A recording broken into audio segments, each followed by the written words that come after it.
करोड़ों केंद्रीय कर्मचारियों और पेंशन भोगियों की लंबे समय से प्रतीक्षा के बाद सरकार ने संसद में 8वें वेतन आयोग के गठन को लेकर अपना पहला आधिकारिक बयान दिया है।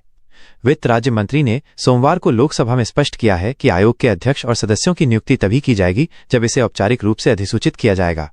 हालांकि इस बयान में कोई निश्चित समय सीमा या तारीख नहीं बताई गई है, जिससे कर्मचारियों में निराशा की भावना देखी जा रही है।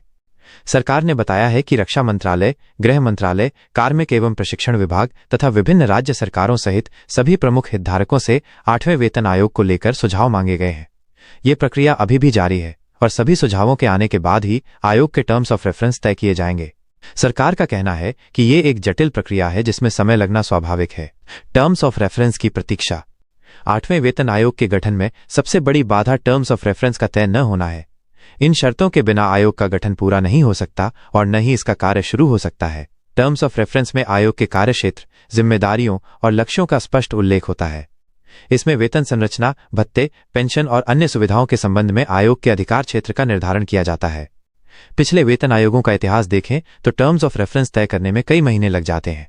7वें वेतन आयोग के समय भी यही स्थिति थी। विभिन्न मंत्रालयों और विभागों से आने वाले सुझावों का अध्ययन करने, उन्हें समन्वित करने और अंतिम दिशा निर्देश तैयार करने में काफी समय लगता है। वर्तमान में यह प्रक्रिया अभी भी चल रही है और इसके जल्द पूरा होने की संभावना कम दिख रही है। सरकार के इस अस्पष्ट जवाब से केंद्रीय कर्मचारियों और पेंशन भोगियों में चिंता बढ़ गई है। जनवरी 2025 में 8वें वेतन आयोग की घोषणा के बाद से ही कर्मचारी इसके जल्द गठन की उम्मीद कर रहे थे। महंगाई दर लगातार बढ़ने और जीवनयापन की लागत में वृद्धि के कारण कर्मचारी वेतन संशोधन की मांग कर रहे हैं। 7वें वेतन आयोग का कार्यकाल दिसंबर 2025 में समाप्त हो रहा है, जिससे समय की कमी भी एक चुनौती बन रही है। विभिन्न कर्मचारी संगठनों ने सरकार से तत्काल कार्रवाई की मांग की है। उनका कहना है कि देरी से आयोग के गठन का मतलब है कि वेतन संशोधन का लाभ कर्मचारियों को और भी देर से मिलेगा। कुछ संगठनों ने अंतरिम राहत की मांग भी की है, जैसा कि पिछले वेतन आयोगों के समय दिया गया था।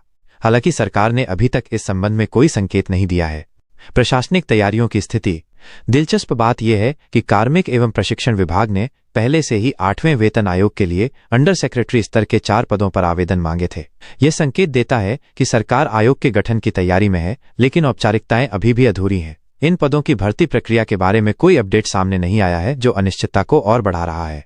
प्रशासनिक स्रोतों के अनुसार आयोग के सचिवालय की स्थापना और अन्य बुनियादी ढांचे की तैयारी भी धीमी गति से चल रही है।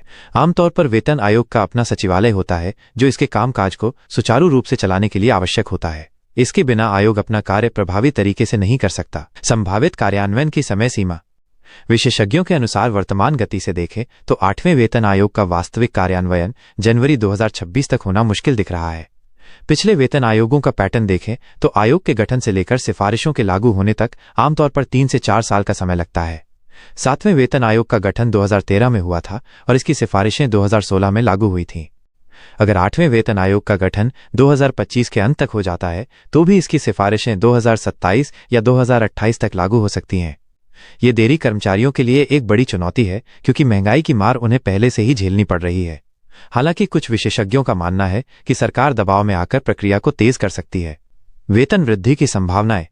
8वें वेतन आयोग से कर्मचारियों की अपेक्षाएं काफी ऊंची हैं। 7वें वेतन आयोग में 2.57 का फिटमेंट फैक्टर था, जिससे न्यूनतम वेतन 7,000 रुपये से बढ़कर 18,000 रुपये हो गया था।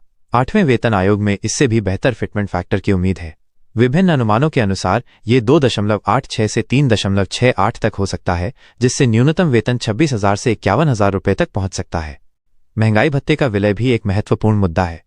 वर्तमान में महंगाई भत्ता 50% के आसपास है और इसके जनवरी 2026 तक 70% तक पहुंचने की संभावना है। आमतौर पर वेतन आयोग के लागू होने के समय महंगाई भत्ते को मूल वेतन में मिला दिया जाता है। इससे कर्मचारियों के वेतन में काफी वृद्धि होने की संभावना है। राज्य सरकारों पर प्रभाव। केंद्रीय वेतन आयोग की सिफारिशें आमतौर पर राज्य सरकारों द्वारा भी अपनाई जाती हैं। इससे देश भर के लाखों राज्य सरकारी कर्मचारी भी प्रभावित होते हैं। राज्य सरकारों की वित्तीय स्थिति को देखते हुए यह चुनौती भी बड़ी है। कई राज्य सरकारें पहले से ही वित्तीय संकट से जूझ रही हैं और वेतन वृद्धि का बोझ उनके लिए मुश्किल हो सकता है। हालांकि केंद्र सरकार ने राज्यों से सुझाव मांगे हैं, जो एक सकारात्मक संकेत है।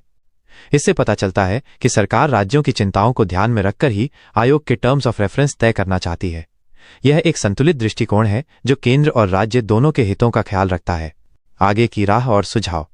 वर्तमान स्थिति को देखते हुए कर्मचारियों को धैर्य रखना होगा। सरकार ने आश्वासन दिया है कि आयोग का गठन जल्द किया जाएगा, लेकिन इसकी कोई निश्चित तारीख नहीं है। कर्मचारी संगठनों को चाहिए कि वे सरकार पर निरंतर दबाव बनाए रखें और नियमित अंतराल पर स्थिति की समीक्षा करते रहें। साथ ही उन्हें अंतरिम राहत की मांग भी तेज करनी चाहिए। सरकार को भी समझना चाहिए कि कर्मचारियों की वित्तीय कठिनाइयां वास्तविक हैं और देरी से इन समस्याओं का समाधान न्यायसंगत नहीं है। आयोग के गठन की प्रक्रिया को तेज करना और एक स्पष्ट रोड मैप देना सरकार की जिम्मेदारी है। आने वाले दिनों में स्थिति में सुधार की उम्मीद है, लेकिन कर्मचारियों को अभी भी लंबा इंतजार करना पड़ सकता है।